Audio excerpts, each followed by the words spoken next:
অটোম্যানদেরকে পরাজিত করা হয়েছে। প্রথম ব্রিটেন এবং পশ্চিমাদের সহযোগিতায় তারা এই জায়গা দখল করেছে।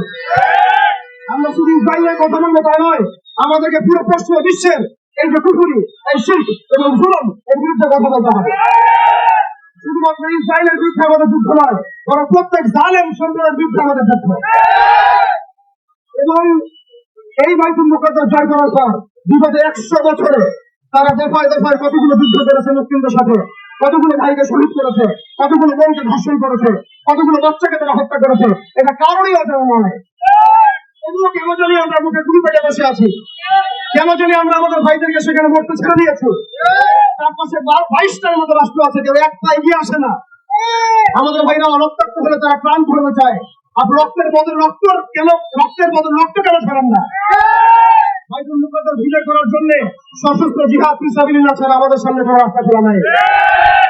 এই বিষয়টা হজম করতে হলে আমাদেরকে শুধুমাত্র ইসরায়েলের বিরুদ্ধাচরণ করলেই হবে না, বরং ইসরায়েলের সাথে যারাই তাকে সহযোগিতা করেছে সামরিক ভাবে, অর্থনৈতিক ভাবে, ব্যাংকিং সিস্টেম দিয়ে, ফাইন্যান্স দিয়ে, অস্ত্র দিয়ে, মিডিয়া দিয়ে, প্রযুক্তি দিয়ে, সেই প্রত্যেক সভ্যতার বিরুদ্ধে আমাদেরকে জানতে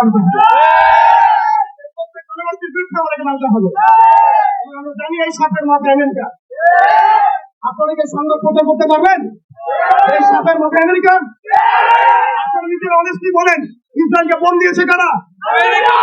অস্ত্র দিয়েছে কারা? বোম দিয়েছে কারা? মুসলিম লাইসেন্স দিয়েছে কারা? স্বীকৃতি দিয়েছে কারা?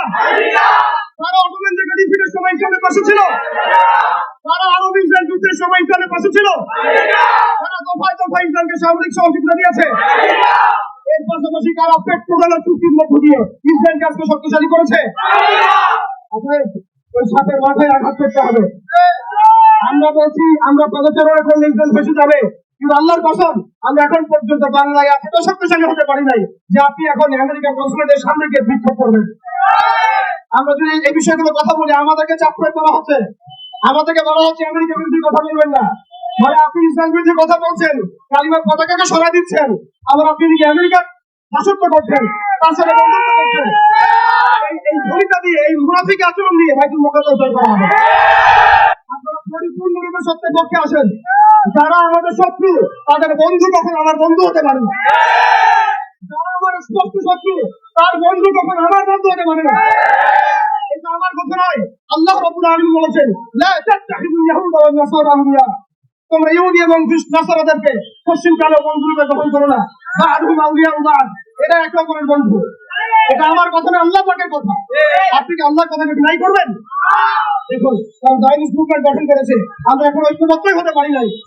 তারা সারা বিশ্বে অর্থনীতি নিয়ন্ত্রণ করছে, আমাদের বিকল্প অর্থনৈতিক ব্যবস্থা দাঁড় করতে পারছে না। তারা ইউনাইটেড নেশন ফর্ম করেছে, যেটা একটা ফেইলিয়ার অর্গানাইজেশন। এর বিপক্ষে আমাদের মুসলিমরা একটা ঐক্যবদ্ধ প্ল্যাটফর্ম আমরা দাঁড় করতে পারি নাই। তারা আইএমএফ গঠন করেছে, ওয়ার্ল্ড ব্যাংক গঠন করেছে, এগুলো দিয়ে তারা তহবিল দিয়ে ইসরায়েলকে সহযোগিতা করছে। আমরা বিকল্প রাষ্ট্র এবং বিকল্প অর্থব্যবস্থা এখন পর্যন্ত কাজ করতে পারছি না। তারা মিডিয়া কাজ করেছে, সেই মিডিয়াগুলো দিয়ে তারা স্বাধীনতা কামীদেরকে সন্ত্রাসী বলে চিহ্নিত করেছে। আমরা আমাদের মিডিয়া প্রতিষ্ঠিত করতে পারছি না। তারা ফাইন্যান্স দিয়ে সারা বিশ্বকে নিয়ন্ত্রণ করছে। একবার বলে গেলেন, এই মিডিয়া প্রযুক্তিগুলো দিয়ে তারা ওয়ার্ল্ডকে নিয়ন্ত্রণ করছে। আমরা বিকল্প জায়গায় আসতে পারি না। জিহাদ শুধু আবেগের নাম নয়, আমাদেরকে রাজনৈতিক জিহাদ যেমন করতে হবে, অর্থনৈতিক জিহাদও যেমন করতে হবে, সামাজিক জিহাদও যেমন করতে হবে, আদর্শিক জিহাদও যেমন করতে হবে। আমাদেরকে যেমন সামরিকভাবে শক্তিশালী হতে হবে, তেমনি আমাদেরকে জামাবদ্ধ হতে হবে। যতক্ষণ পর্যন্ত আমরা বাংলার জমিনে একটা শরিয়া এবং ইমান রাষ্ট্র কায়েম করতে পারছি না, ততক্ষণ পর্যন্ত আমরা আন্তর্জাতিক মহলে এটাকে চাপে রাখতে পারবো না। আমার বলতে শুনুন, যতক্ষণ পর্যন্ত আমরা বাংলাদেশে একটা শরিয়া এবং ইমান রাষ্ট্র কায়েম করতে পারছি না, ততদিন পর্যন্ত আমরা আন্তর্জাতিক মহলে ওদেরকে চাপে রাখতে পারবো না। একজন ব্যক্তি কখনো রাষ্ট্রের বিরুদ্ধে যুদ্ধ করতে পারে না। একজন ব্যক্তি একক ব্যক্তি রাষ্ট্রের বিরুদ্ধে যুদ্ধ করতে পারে না, কিন্তু ইসলামী রাষ্ট্র চাইলে অবশ্যই রাষ্ট্রের বিরুদ্ধে যুদ্ধ করতে পারে। এই বিষয়টা অনেক লম্বা। এটা একদিনের শোডাউন, একদিনের এই কনফারেন্স, একদিনের এই মিডিয়া কভারেজ, একদিনের মিছিল মিটিংয়ের বিষয় নয়। আমাদেরকে সুদূর প্রসারী লক্ষ্য নিয়ে এই ইসরায়েলকে এই পৃথিবীর মাটি থেকে মুছে ফেলার জন্য যা যা করণীয় তাই করতে হবে। আপনারা হীনমন হবেন না এবং দুশ্চিন্তাগ্রস্ত হবেন না। আল্লাহ পাক ওয়াদা করেছেন, ওয়ালা তাহিনু ওয়ালা তাহজানু ওয়া আনতুম আ'লাউনা ইন কুনতুম মুমিনিন। তোমরা হীনমন হয় না, তোমরা দুশ্চিন্তাগ্রস্ত হয় না, তোমরাই বিজয়ী হবা ইনশাআল্লাহ, তোমরা যদি মুমিন হয়ে থাকো। শেষ কথা হচ্ছে, প্রিয় ভাইরা, আমাদের বাড়ির পাশে আর একটা আঞ্চলিক ইসরায়েলের জন্ম হয়েছে। প্রত্যেকটা জায়গায় আল্লাহ রাব্বুল আলামিন মুজাহিদ ভাইদেরকে তৈরি করছেন, কিন্তু আমাদের অঞ্চলে এই আঞ্চলিক ইসরায়েলকে মোকাবেলা করার শক্তি কি আমাদের আছে? এর জন্য কি আমরা প্রস্তুত আছি? এর জন্য কি আমরা প্রস্তুত আছি? তারা আমাদের উপর একটা অনিবার্য যুদ্ধ চাপিয়ে দেওয়ার চেষ্টা করছে। পুরো বৈশ্বিক সভ্যতা মিলে, জালেম সভ্যতা মিলে আমাদের উপর একটা অনিবার্য যুদ্ধ চাপিয়ে দেওয়ার চেষ্টা করছে।